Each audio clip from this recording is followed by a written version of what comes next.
ma relation avec eux, mais c'est une espèce de regard de tendresse.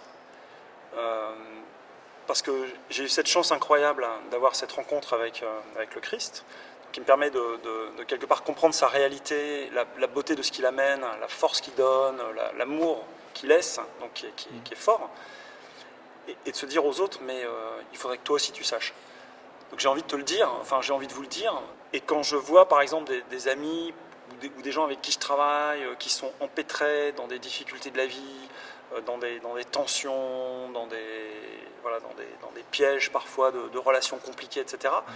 J'ai envie de le dire, mais tu sais, il y a un truc qui pourrait te faire du bien, quoi. Il y a un truc que tu devrais savoir, il y a un truc qui te permettrait de voir le monde différemment. Et donc c'est plutôt cette espèce de regard de tendresse en disant j'aimerais bien que tu saches, parce que voilà, ça te ferait du bien.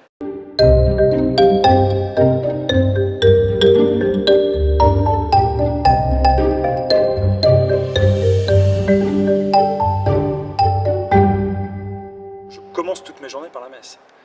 C'est-à-dire que c'est gratuit, c'est la source de la grâce qui est là. J'ai eu la chance incroyable de le découvrir, parce que la rencontre avec le Christ s'est faite devant le Saint-Sacrement, donc devant une hostie consacrée.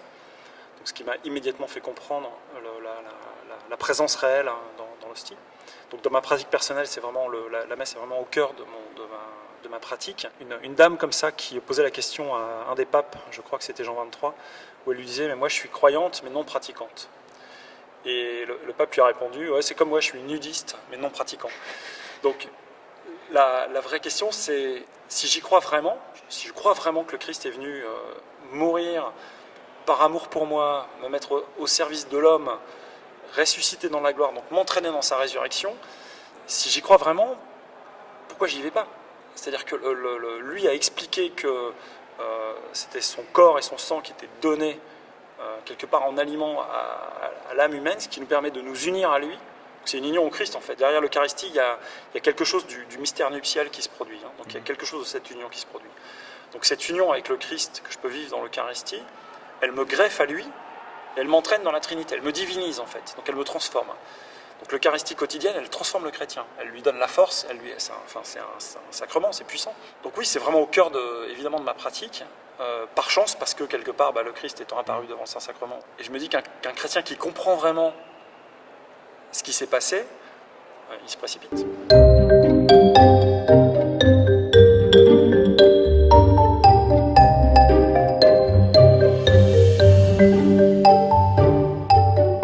Dans la théologie, dans le dogme catholique, oui, il y a un ennemi. Oui.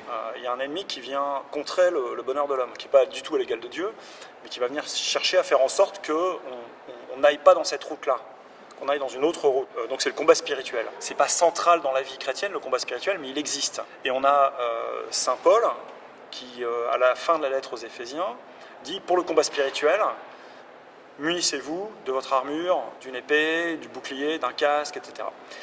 Et il parle du bouclier de la foi dans ce combat. Donc le bouclier de la foi, c'est vraiment ce qui est solide et ce qui va me permettre d'arrêter les attaques de l'ennemi.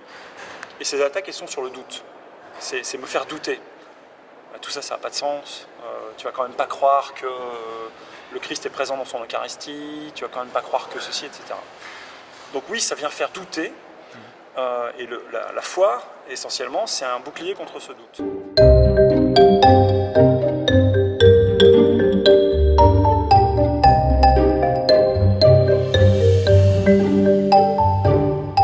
Par contre, le questionnement, il est au cœur de la vie chrétienne. C'est-à-dire, qui est le Christ? Qu'est-ce qu'il attend de moi?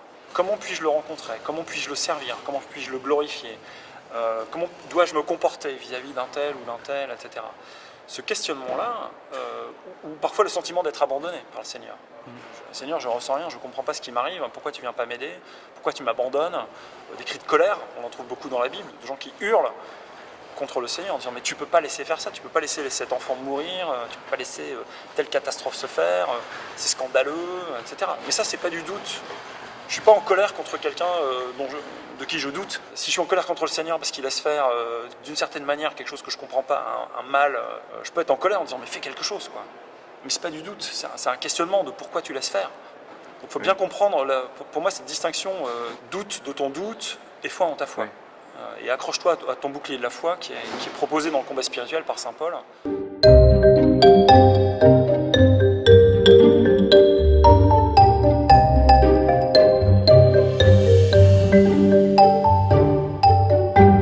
C'est compliqué, il y a une forme de danger pour ma vie spirituelle de continuer à témoigner comme ça, parce que d'une part je raconte toujours la même histoire, quelque chose qui s'est passé maintenant il y a 10 ans, c'était en mai 2008, donc il y a juste 10 ans, donc il y a une espèce d'impression de faire du surplace.